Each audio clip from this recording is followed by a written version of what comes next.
This is the Aftermarket Radio Network.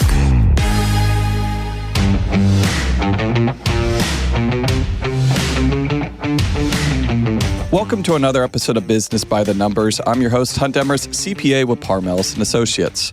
After 2 weeks of discussing return on investment, and the topic of private equity and how they approach this topic was sprinkled in a couple times. I've been doing this accounting for auto repair shops for almost 20 years and probably have about 100 plus locations that have been sold to private equity over that time. All of those which have happened in the last 4 years and are currently still happening right now. Who are these groups? How do they approach the same businesses? And what can we learn from them is what we're going to talk about this week. Before we get into that, I just want to stop and say thank you to you and the rest of the dedicated listeners. Remember, if you want to hear your question answered on here or just have a question for me, shoot me an email at podcast@parmelis.com. Want to talk to me about accounting and tax services that Paar Melis can provide for your shop?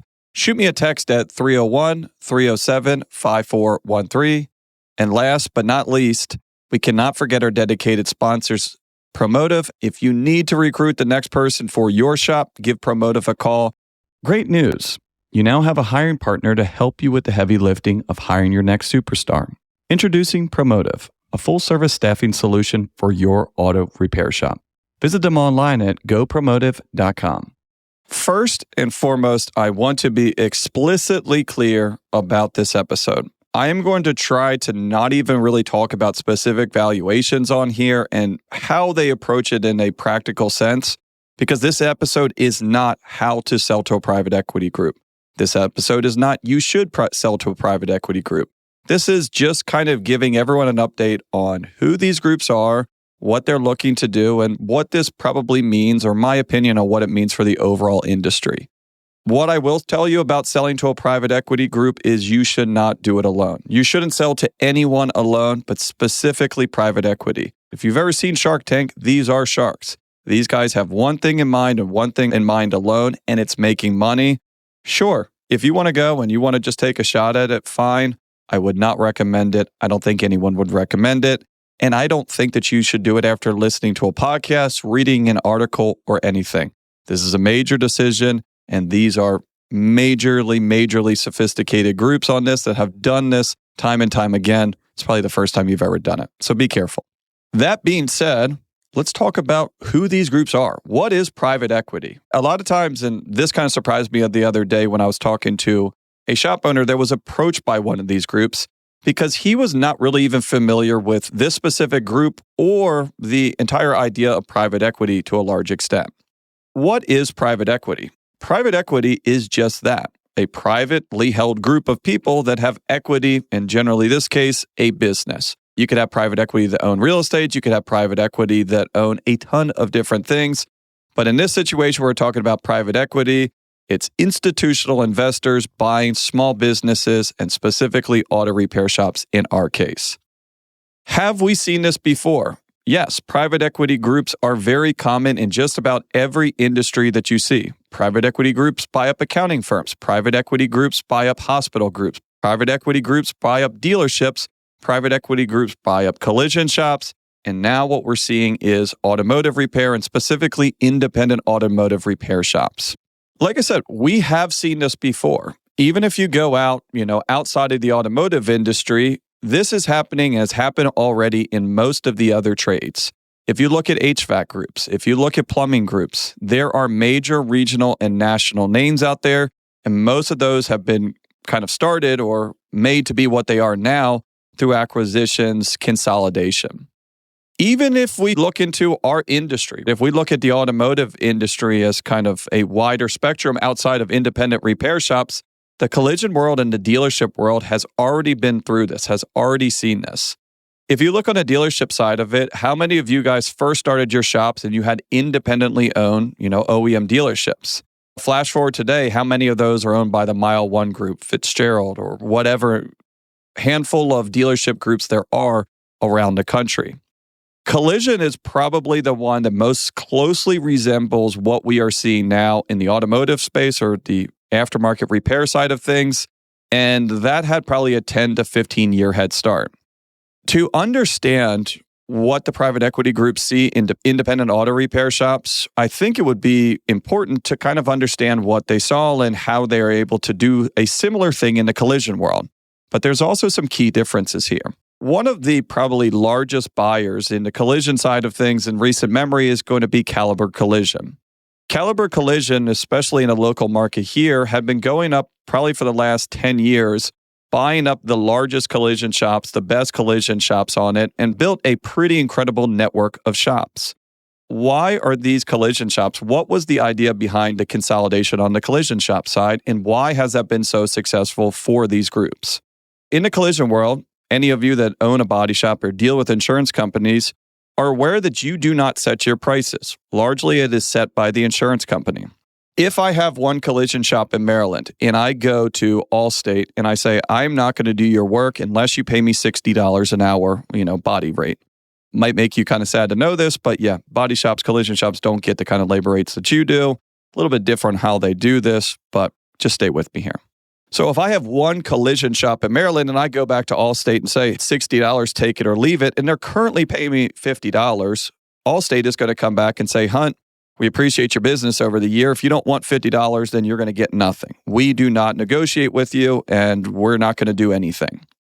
Flash forward to 3 years later, my collision shop has been bought up by Caliber, one of 100 different locations that they have all across Maryland, and Caliber goes back to Allstate and has the same conversation.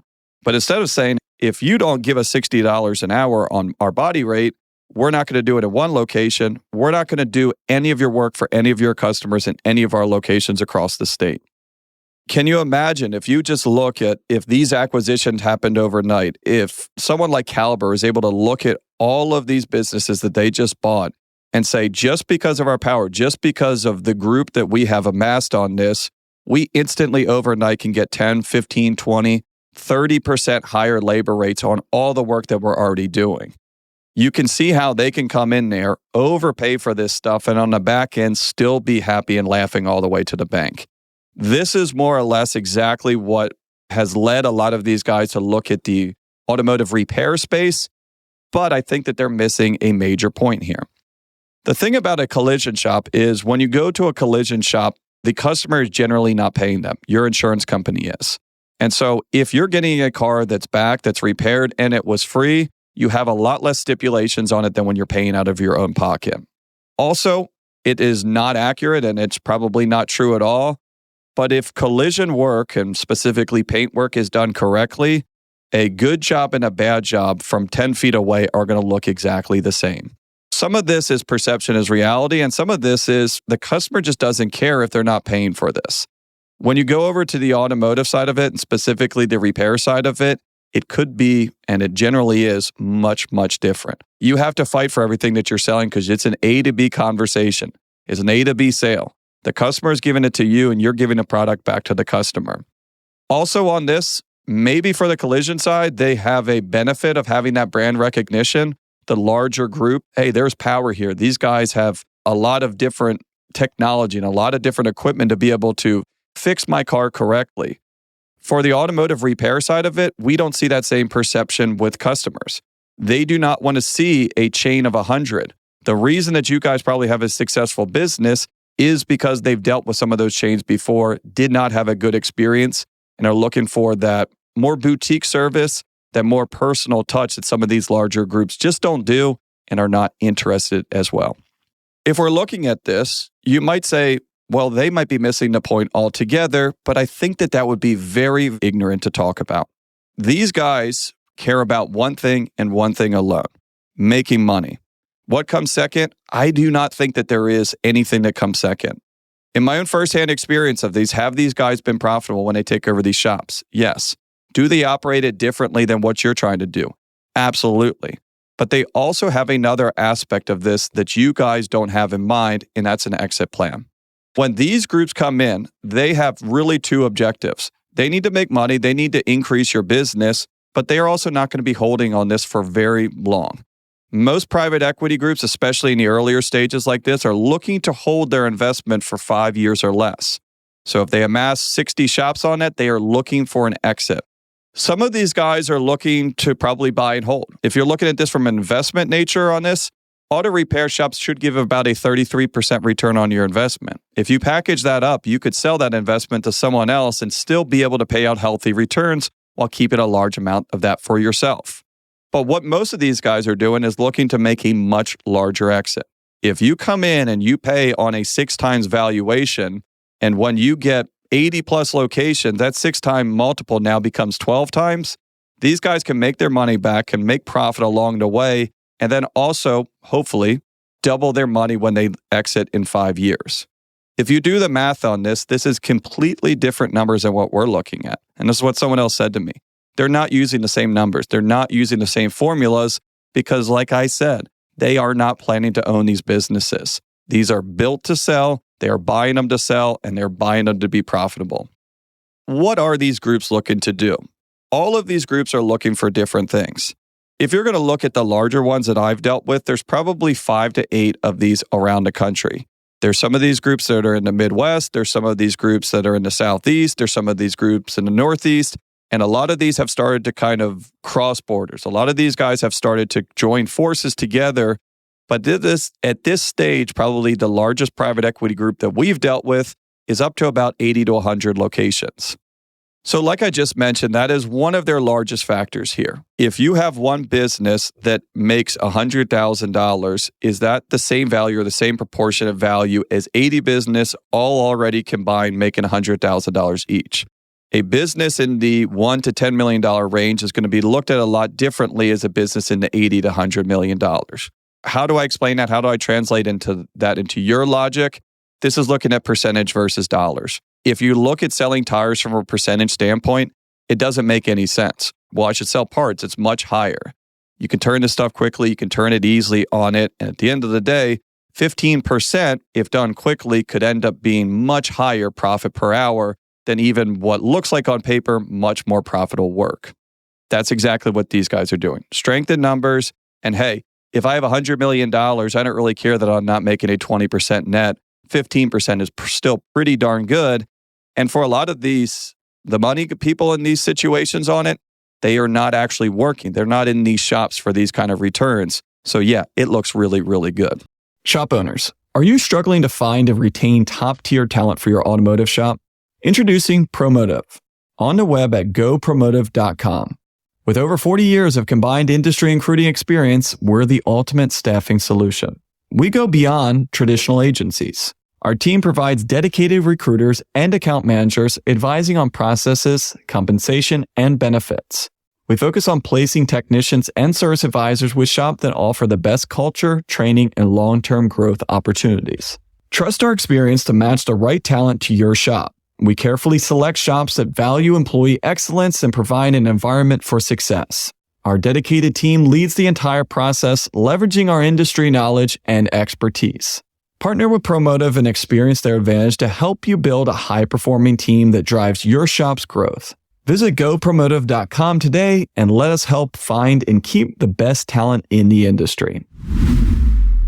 Another thing on here is instantly overnight, some of these groups can have synergistic cost savings that completely shift the dynamics, even if they make no changes to your business. If you look at some of these groups, they actually do not even look at your financials and sometimes require full financials outside of sales and customer figures.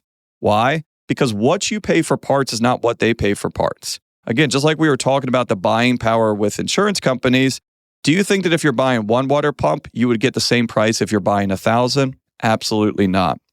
More specifically, though, on the tire side of things, there has been a couple of these groups that have educated me. Hunt, we're going in and we're buying your client's shop that's doing $4 million a year. They're selling virtually no tires. We know from our track record that if we start selling tires, we can instantly sell probably about 30% more just by adding tires to the current service offerings that we have. Again, if you're looking at that of, well, hey, that is probably $1 million in tire sales on that. It's not the most profitable work. I can't see the benefit there. Anyone that does tires know that on the front end, you make money and on the back end that you make money. In some of these situations, they are able to pay for their investment just on quarterly and year-end volume rebates from the tire manufacturers. The numbers that they're looking at are probably different than the numbers that you're looking at for your business. Lastly, on the synergistic cost-saving side of it, your overhead is not theirs. you have a full-time bookkeeper. They have 60 locations. They have a handful of bookkeepers, but it's spread throughout. Your advertising is for one location. Their advertising is for 60. Your administrative costs, payroll costs, HR costs are for one location, 3 locations. Theirs are for 50, 70 locations. Again, strength in numbers, relative cost. There's some cost that you have to have no matter if you have one shop or 60. And so you can see how this starts to become more and more profitable a lot of times as it gets larger and larger. Sound a little bit scary, sound a little bit different, and does it make you a little bit concerned about the future? Well, maybe this next part isn't going to make you feel better, but I think overall we are not in a bad position. I think that there are pieces that we can learn from what they've changed in your shops and what they've been able to accomplish by taking over a lot of my clients and seeing this stuff firsthand. First and foremost, like I said, they look at this differently and they care about one thing and one thing alone, and that is making money. They do not do unprofitable work. One of the first things that I notice is if they take over a shop that does everything, that is known to be the shop in town that fixes everything, pretty quickly they are not. There is a lot more money in putting pads and light suspension work than there is in doing heavy diagnostic and fixing that problem that no other shop in town can do. These guys don't do unprofitable work, and I would probably ask myself, if I'm a shop owner, why am I doing it if they're going to stop doing it immediately? They find their lane and they scale it as fast as they possibly can. If you're good at pads and slapping on tires and you figure it out and you figure out you're profitable doing that, once you figure out what you're doing, you start throwing money at it as fast as you can. If we figured out how to make money on this, like we talked about last week, how much can I put into advertising? How much return can that have back? They're never afraid of scale. They're never afraid of expanding because that's absolutely 100% what they're built to do. They're built to make money, they're built to grow, and they're built to sell. Lastly on this, they are able to do all this and they're able to operate on objective based on numbers, objectives based on their end goals because they have massive amounts of capital. They don't have to slow down their advertising because their funds get tight. They don't have to try and finance this piece of equipment on their expansion because they just can't get access to capital. These guys have cash. These guys have access to lines of credit, and they have more money than we could probably ever dream of. What does that mean for your business? Do you need limitless amounts of capital? No, but you need enough capital in your business to be able to do what your business needs, not do what you can afford. Does this mean that you shouldn't be doing any work that isn't profitable? No, but you should be thinking about your service offerings and going much more heavily into stuff that makes you money, not the stuff that you think makes you money. And again, is this all about money? If it's all about money for you, then it should be. But again, keep in the back of your mind. If you built this business to take care of yourself, to take care of your customers, and take care of your community, then does that mean you need to change what you're doing? Then probably not. If you built this business to make the most amount of money possibly can, then yeah, I would probably mimic what these guys are doing as close as I possibly can as well. Hunt, these megacorps are coming into our industry. They're buying up all the shops that are for sale. They are extremely profitable and have massive amounts of cash. How are we going to survive? How does this look for an independent auto repair facility to try to compete in a market against these? So this is where I think it goes from doom and gloom to actually a pretty positive outlook. Private equity is not a good thing for your customers, and it's probably not a good thing for your employees either in the short term. But for a lot of my clients, it has given them a retirement in the last couple of years that they have never dreamed of. Some of my clients had existing offers on the table from either key employees or other shops that private equity was able to come in and sometimes double or triple that offer. A lot of my clients had never dreamed about having a debt-free retirement at age 60 are doing that right now. So we can't look at this as all negative. There are a lot of really good shops that have run for a really, really long time that have been able to sell for a lot of money. Anyone that sees that as a downside on it is probably not the one that received $3 to $4 million from these people. They are also going out and buying your top competitors. They are buying the best shop operators. They do not go into town and find the cheap one. They find the best, the most profitable, the most expensive in a lot of cases. If I'm another shop in town and my best shop operator competitor just got bought out, am I sad? No, I'm probably as happy as I ever been. Because just like we talked about above, these guys aren't very good at hanging on to their employees. My first client that sold to a private equity group, he had 50 employees. 1 year later, he had 2 of those remaining. 48 employees had left and went somewhere else. Most of your team is working in your shop because they want to work for you, not the name on the front. And just the site or just the talk of private equity group a lot of times will lose half of your employee base. What does that mean for the private equity people? They find people, they replace them, and they get back to work the next day. Also, for the first time in a long time, we're seeing A-level technicians, 20, 30 years experience in shops that are hitting the open market. People are moving, customers are moving, and for the people remaining in this industry, I think that you guys have a major advantage. You go from competing against some of the people that you respect the most and maybe that you learn from to, I would say, people like me operating shops on the other side of the country. Who do you think is going to do a better job, and who do you think is going to be harder for you to compete against? What is next? Is private equity always going to be here? And are we going to see more or less of this in the future? I think for the near future, private equity is here. But one of the biggest things that we have not seen is we have not seen one of these groups make an exit. Like I mentioned before, most of these guys want to stay in at 5 years or less. And most of these guys want to get out and double, triple their money and move on to the next thing. I've been doing this for about 20 years. And like I said, we've been seeing private equity for about 4 to 5 years. So the time is ticking. What I imagine will happen is if one of these groups makes a really, really good exit, we could actually see a gold rush or an influx of people come in here and try to replicate the same thing. Whereas if that first group doesn't make an exit or doesn't make the kind of money that they think, we could actually see an overall collapse. Do I think that either of those is probably a realistic scenario? Definitely probably the first one much before the second one, because I don't think that we see any of these groups make a bad exit anytime soon. If they don't see an opportunity to sell it for a really good price right now, they're probably going to hang on to it for a couple of years. That's my opinion. Is it what's going to be reality? Maybe not. And when it does come out, I'll make sure to update you guys and admit if I got it right or if I completely missed the point. All in all, private equity is here to stay for the near future. It's exciting to see that institutional money is interested in this industry, because do you think that these groups being interested in the same space if they didn't see a bright future for it? At the same time, these groups are changing a market that has been largely unchanged for a long time.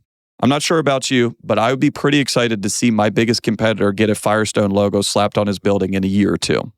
However, if you ignore what these guys are doing, you could be run over pretty quickly as well. As always, please share with friends. If you have any questions, comments, or ideas for a future episode, shoot me an email at podcast@paarmelis.com. Just want to say thanks again for listening on the Aftermarket Radio Network. You can find all shows on the aftermarketradionetwork.com and on your favorite podcast listening apps. Thanks again for joining me on Business by the Numbers. Stay safe out there, and I will talk to you all next week. You've been listening to Business by the Numbers with Hunt Demerast on the Aftermarket Radio Network. Follow Hunt on your favorite podcast listening app. Let him know what you'd like him to cover. His email is in the show notes. Hunt is all for advancing the aftermarket.